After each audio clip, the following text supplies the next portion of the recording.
Next, ça veut dire Nationally Determined Contribution Expert Tool. Donc, il fait partie d'une boîte à outils qu'on appelle la NDC Toolbox qui contient 3 outils. Vous avez Next qui est ici, qu'on va découvrir après. Les outils sont interconnectés entre eux, mais vous n'avez pas besoin d'utiliser tous les 3. Ils peuvent être utilisés indépendamment. Vous pouvez utiliser des informations d'outils, de ABC Map pour mettre dans Next et de Next dans le NDC Tracking Tool, par exemple.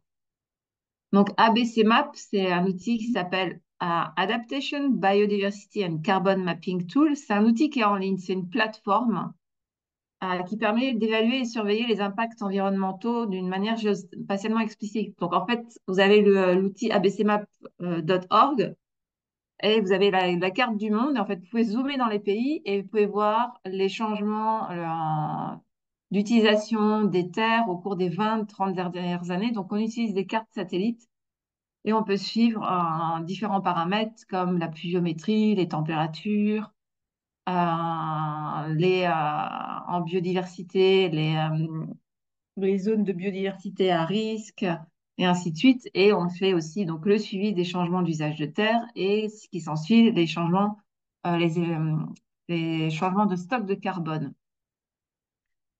Et le NDC Tracking Tool, c'est un autre outil Excel qui a été développé, qui est plus jeune, qui a été développé récemment. Et il aide les pays à suivre les progrès réalisés dans la mise en œuvre et la réalisation de leurs CDN. Donc, les CDN, c'est les contributions déterminées au niveau national. Donc, c'est ce que les pays reportent chaque année au maximum, tous les 5 ans au maximum à la CNUC, donc la Convention sur le changement climatique. Et ils disent en fait, où ils vont dire quelles sont leurs actions euh, pour réduire leurs émissions au niveau national. Donc, cet outil, il ne fait pas seulement le secteur de l'agriculture et des forêts, mais il fait aussi tous les autres secteurs. Et donc, maintenant, on va aller voir dans Next. Donc, Next, c'est un outil sur Excel qui a une série chronologique de 30 ans qui permet d'estimer les absorptions de carbone et la réduction des émissions de gaz à effet de serre résultant des mesures climatiques. Donc, mesures climatiques, on entend des actions climatiques comme des politiques, des investissements, mais aussi des projets. Donc, il appuie les pays et aussi d'autres acteurs, parce que vous allez voir que Next n'est pas seulement utilisé que pour les CDN, dans l'estimation et le suivi des actions climatiques passées, puisqu'on peut remonter dans le temps avec Next, en cours, et aussi en fait dans une stratégie à plus long terme pour pouvoir planifier quelles sont les autres politiques que le pays pourrait éventuellement mettre en place pour réduire encore un peu plus leurs émissions. Donc cet outil a été développé en 2021. Il résulte d'une collaboration entre la FAO, l'AFD et le ministère allemand de l'alimentation et de l'agriculture. Et donc, pourquoi est-ce qu'on a développé cet outil? Parce qu'en fait, il y a déjà beaucoup d'outils carbone sur le marché. Il y en a plein. Mais en fait, chaque outil carbone est toujours développé dans un but bien spécifique. Donc, on avait toute une série d'outils carbone qui ont été développés avant l'accord de Paris, avant que ne soient mis en place les mécanismes de l'accord de Paris, avec des systèmes de rapportage, avec les systèmes avec les méthodologies qui sont demandées. Donc, en fait, on n'avait plus d'outils en fait, qui pouvaient satisfaire ce que demandait l'accord de Paris. Du coup, on a pensé à développer un nouvel outil, Next. Donc, si on regarde un peu plus, en fait, l'accord de Paris et toute la structure qu'il y a autour, l'accord de Paris vise à limiter le réchauffement climatique en dessous des 2 degrés, préférentiellement 1,5. Mais on voit que les pays, en fait, jusqu'à l'horizon 2050, ils vont avoir tout un système de rapportage. Donc, tous les 2 ans, ils vont devoir fournir un rapport biennal de transparence à partir de cette année. 2024, c'est le premier RBT pour tous les pays obligatoire. Un rapport d'inventaire de GES, de gaz à effet de serre, et une communication sur l'adaptation. Tous les 4 ans, ils auront une communication nationale. Donc, tous les 4 ans, ils vont devoir faire un état des lieux des politiques qu'ils ont et des politiques qu'ils vont nouvellement planifier et de tout un autre information au niveau national. Ensuite, ils ont tous les 5 ans, donc à partir de, ça a commencé en 2015, tous les 5 ans, ils ont au maximum la CDN à communiquer. Et on peut communiquer une nouvelle CDN entre le cycle de 5 ans. Donc en 2020, 2025, 2030, 2035, une nouvelle CDN. Donc toute cette architecture ici. Je vois qu'il y a une main levée à Kintayo. Je ne Non, sais pas désolé, sur. c'est une... Oui, pardon? Non, c'est une erreur, désolé.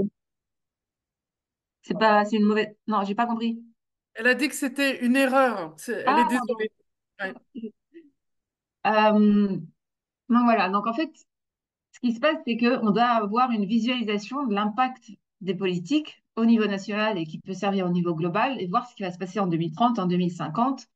Et ensuite, voir aussi ce qui va se passer entre ces différentes années et donc pratiquement au niveau annuel. Donc, on doit pouvoir voir au niveau annuel les politiques mises en place, quels sont leurs impacts et les politiques qu'on pourrait éventuellement rajouter pour atteindre les objectifs en 2050.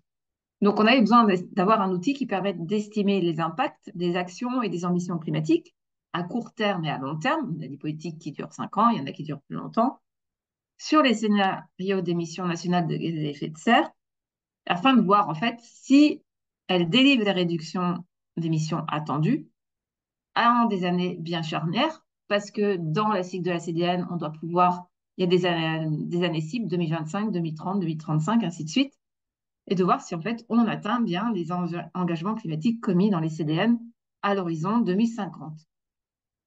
Voilà, donc en bref, qu'est-ce que c'est Next? C'est un outil Excel qui s'aligne sur les cadres de transparence transformés pour la comptabilité des gaz à effet de serre. Donc ça, c'est dans le cadre de l'accord de Paris. Le cadre de transparence renforcée dit quelle est la méthodologie du GIEC qui doit être utilisée. Donc la méthodologie du GIEC, c'est la méthodologie qui doit être utilisée par tous les pays pour pouvoir estimer leur émission de gaz à effet de serre et leur changement de stock de carbone. Donc, il donne la méthodologie, comment est-ce qu'on doit calculer, et il donne, parce que bien souvent on n'a pas ça, les facteurs d'émission ou les stocks de carbone par défaut, ce qu'on appelle du tiers 1. Donc, il dit quelle est la méthodologie du GIEC qui doit être utilisée, parce qu'il y en a eu plusieurs au cours du temps, parce qu'on remonte quand même en 1990, et quel est aussi le potentiel de réchauffement planétaire. Donc, à savoir qu'il y a plusieurs gaz qui sont émis dans l'atmosphère, et donc on doit pouvoir les convertir en une monnaie unique, en CO2 équivalent, et donc on utilise le potentiel de réchauffement planétaire de ces gaz pour les convertir, donc le méthane pour le convertir en CO2, l'oxyde nitreux pour le convertir en CO2.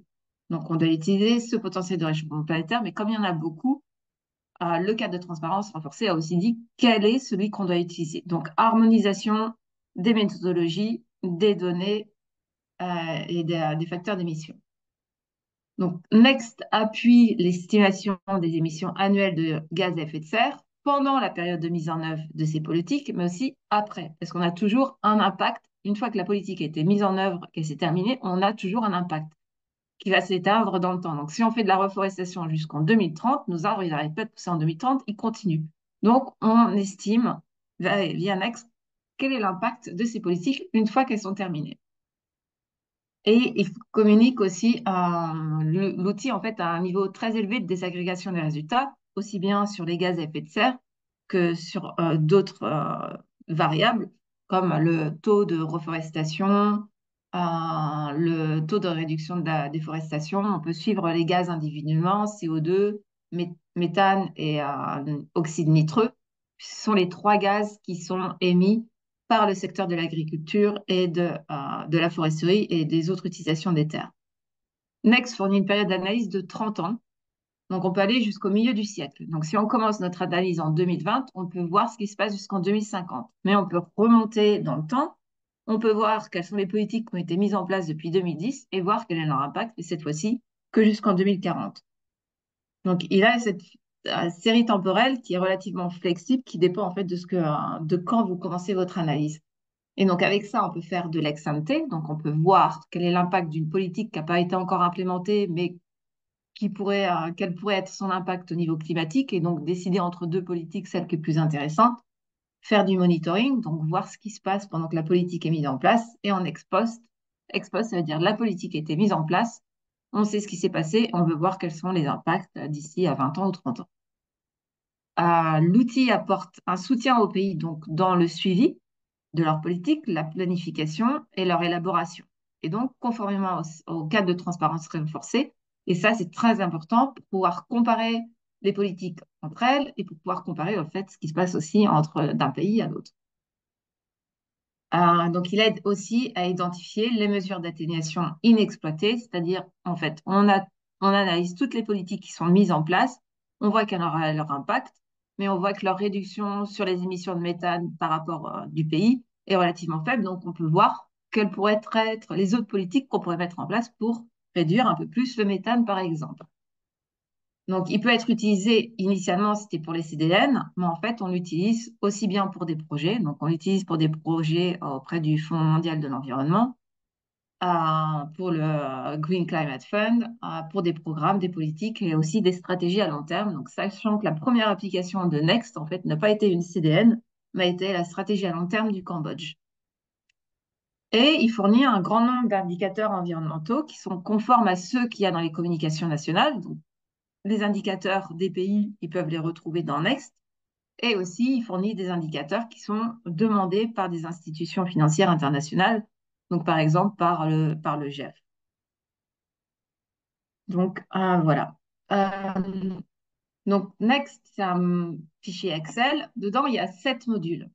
Donc, il y a 7 sous-secteurs de l'agriculture, de la foresterie et autres utilisations des terres qui sont dedans, plus le secteur de l'énergie. Donc, dans Next, vous allez avoir 7 modules. Vous allez voir, c'est les petits onglets orange, jaune-orange, qui s'appellent Forestland, Cropland and Grassland, Wetland, Livestock, Nutrients, Harvested Wood Product, Energy. Donc, dans Forestland, par exemple, on va analyser toutes les politiques qui visent à réduire la déforestation ou à augmenter la reforestation ou la gestion des forêts. Donc, réduire les feux de forêt, par exemple.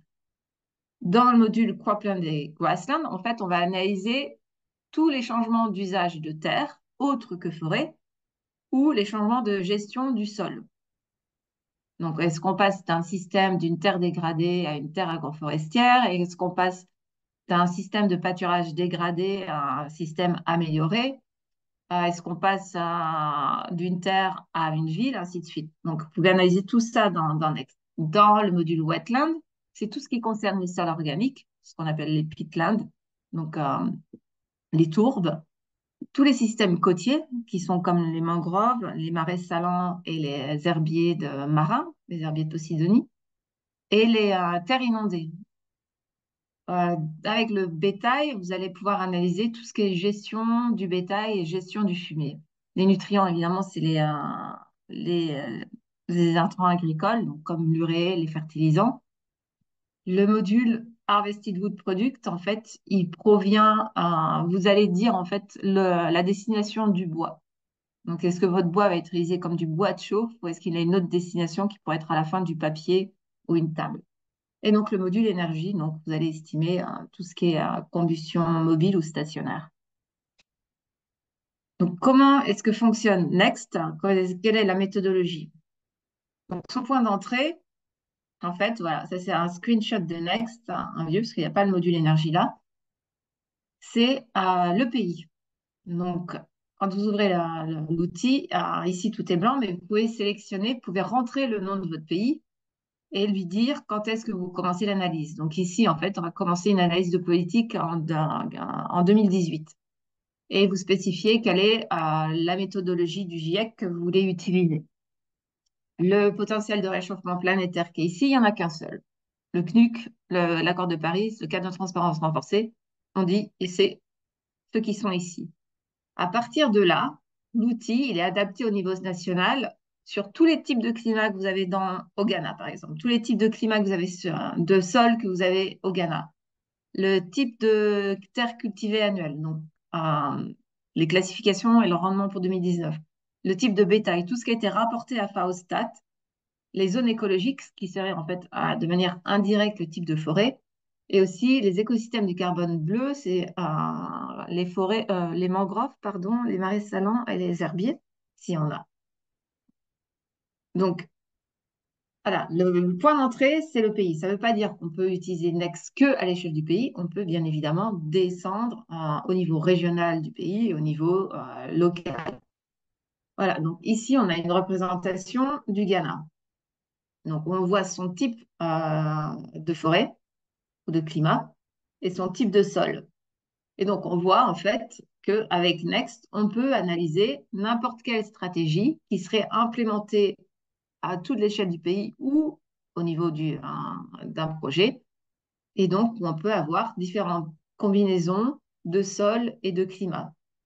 Et donc, vous pouvez analyser jusqu'à 96 combinaisons de sols minéraux et de climat. D'accord? Parce que le GIEC donne les facteurs d'émission par défaut et les stocks de carbone en fonction d'un climat et d'une région. D'accord?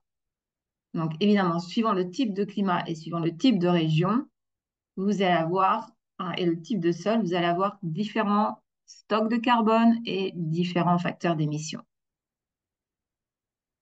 À partir de là, donc on a toutes nos politiques ici précédemment implémentées à l'échelle du pays. Donc c'est l'autre point d'entrée du climat de Next. On spécifie où sont en fait nos actions climatiques localisées dans le pays, donc en fonction du climat et du sol. Mais en fait, on doit aussi dire à Next quand est-ce que commencent nos politiques. Donc ici, entre 2020 et 2050, on peut avoir des politiques qui vont commencer à différents moments et se terminer à différents moments. Ici, par exemple, gestion des pâturages, reboisement, système, changement de gestion des sols, agroforesterie. Donc, évidemment, ce qui va se passer, c'est qu'on va avoir un impact d'atténuation, une réduction des émissions, une augmentation du stock de carbone qui va être complètement différent d'une année à une autre. Mais en plus de ça, même si nos politiques commencent et finissent à des moments différents, elles sont aussi implémentées de manière complètement différente. Il y en a qui peuvent être linéaires, donc on va reforester le même nombre d'hectares par année, mais il y en a qui peuvent être un sigmoïde, par exemple ici, donc ça veut dire qu'on va commencer tout doucement et pendant le milieu d'implémentation de notre action, en fait, on va accélérer la cadence, ou alors ça peut commencer de manière très abrupte, donc exponentielle, où on va reforester beaucoup et ça va diminuer au cours du temps. Donc, cette différence entre les moments d'implémentation, de mise en œuvre et de dynamique font qu'effectivement, et de la géographie du pays, font qu'effectivement, les atténuations, nos changements de stock de carbone et nos émissions sont différentes d'une année à l'autre. Donc, les dynamiques d'implémentation, je viens juste d'en parler. Donc, la linéaire, on la retrouve ici, une meilleure visualisation. Donc, chaque année, on replante la même chose, mais au bout de 10 ans, évidemment, on va avoir ici 35 000 hectares qui seraient à 1500 000 hectares qui seraient reforestés. On a sigmoïde qu'on retrouve ici. Donc voilà, on trouve bien la forte configuration du S, exponentielle, donc ça diminue au cours du temps. Et Next, en fait, a un point fort par rapport à d'autres outils, c'est qu'en plus, on peut faire du monitoring. Donc on peut dire à l'outil, écoute, la politique, elle suit aucune de ces dynamiques, elle est plutôt un peu farfelue comme ça. Et donc, on peut spécifier année par année ce qui se passe vraiment en termes d'utilisation de changement des terres ou de changement d'usage de sol. Et donc, voilà, c'est ce qu'on a jusque-là. Donc, Next, mis en pratique. Donc, ici, vous avez par exemple une analyse de projet. C'est un projet qui aurait été implémenté à Madagascar où on aurait une réduction de la déforestation, on aurait de la gestion de forêt, de la restauration de terres dégradées et on aurait des changements d'usage de sol au niveau de l'agriculture. Et donc, Next fournit un grand nombre de résultats, mais ce sont les principaux. Donc ici, vous voyez par exemple, donc vous avez une série de temporelle de 30 ans, vous voyez vos émissions de gaz à effet de serre de manière cumulée. Donc on a un profil très classique où on voit l'impact de nos actions qui est relativement faible au début, mais qui sur le temps, en fait, s'accumule. Mais ce qui était intéressant de voir, c'est que notre projet qui est mis en œuvre de 2022 à 2028, en fait, comme les activités ne sont pas forcément implémentées entre 2022 et 2028, certaines peuvent se finir avant ou un peu avant, on va avoir des résultats de réduction de déforestation, de gestion de forêt qui sont différents d'une année à l'autre. Donc, on voit qu'au niveau annuel, l'impact de notre projet il est maximum ici en 2028-2029. Évidemment, après, il continue à faire de la séquestration de carbone ou à réduire les émissions, mais ça diminue au cours du temps. À une analyse de CDN, donc NDC en anglais, donc typiquement, en fait, la période de planification, elle est pour le cycle actuel, c'était 2020-2030.